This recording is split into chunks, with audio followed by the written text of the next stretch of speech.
Wasn't that fantastic?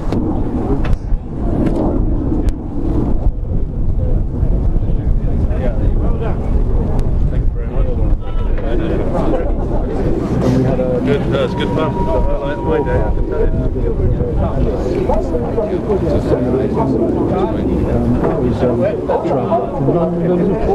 He did. He flew at 3,000 RPM the whole bloody flight. Yeah? He did. And he didn't know any different? He was too bloody frightened. He wanted to keep the speed up.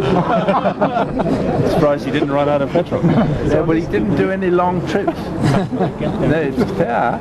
He really did. He said he always ran at 3,000 RPM and full boost.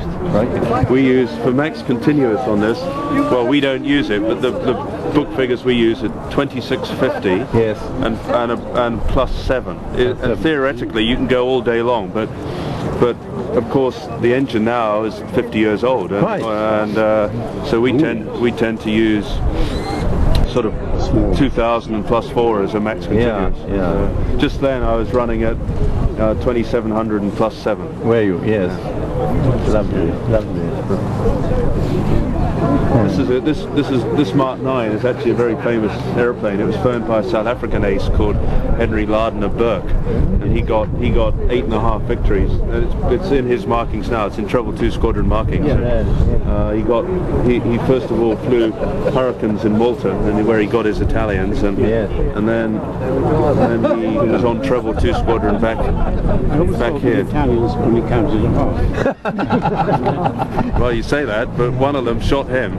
He was in the process of shooting down a Macchi, and he shot down some famous Italian ace in the Macchi, and the wingman then drilled him, and he actually got a round that went right through him, and he actually flew back to Malta all bleeding and shot. So you want to have a look at the photograph he's got in the Mustang. Yeah. The hole that big came up through down his left foot, and took the end of his things off. Yeah, your headphones. The extraordinary thing, it came in between the pitch control and the throttle control. Didn't hit anything vital. He just flew upright. Took your headgear as well, part of your headgear. Tipped away the lead. And didn't explode. Was that explode? Anti-aircraft or from an aeroplane? Different ground. Over Jen Helbeck. They were shooting well. Excellent. I shouldn't have been there. What sort of Mustang? Meant to be up somewhere else. What kind of Mustang was that? 1A Allison engine. You were allowed to go up to 30 feet, wasn't it, on those? 30 or 40. I always think the lowest one is the chap Mike Inglefinch, you know, was beating up a gun emplacement and came back with a German head and helmet in the leading edge of his Typhoon. It's absolutely true. The chap jumped out as he came. It's just evident. No. It is true. It's true. Yeah, absolutely true. It's not good. Poor chap lost his nerve and jumped out. He took the wrong moment. You couldn't do it, you would have to be deployed. No, but it's not fair on the aeroplane. No, it wasn't fair on us. No. Mark, please, you missed the photo session this morning. Would you like to come over to the front of the PL certainly in a with minute, us, old fogies?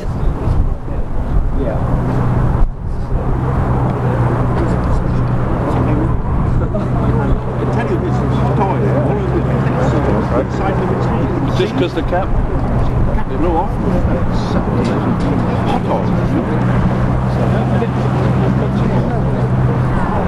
When you land, you had your head up. On the side, I didn't see it. You know, the whole inside. And it isn't just good visibility-wise. Sorry? Visibility-wise. No, it's very difficult. Yeah. You're sitting very low down, you're sitting right on top of the wing. It's like sitting in one of those. Yeah. I enjoyed the Red Arrows party. Yeah, that was good. That was great. I was trouble being so good looking, you haven't got his girls. Right, are you ready? Lovely film it. Right, Mike and Pete, can you just come round here? Well, that's what it's all about, Mark, isn't it? Right, I think it is, ultimately. Still flying phantoms. Not anymore. Right, we've got a photographer here. Not for a long time. I think you'll be flying out. These old airplanes. Oh, get your hand in. I know another. Now, when we were professors, and when we were Northern, Peter Cribb and I used to go to a few parties, and we were in tents, and then he decided to right, let's go have a look at physical training I kind of said it's so a couple of times people came around to Peter and I was tent and said, time for Canada, we said bugger off. And they went away, so we were called up before good end. And he had us in, and he sort of said about,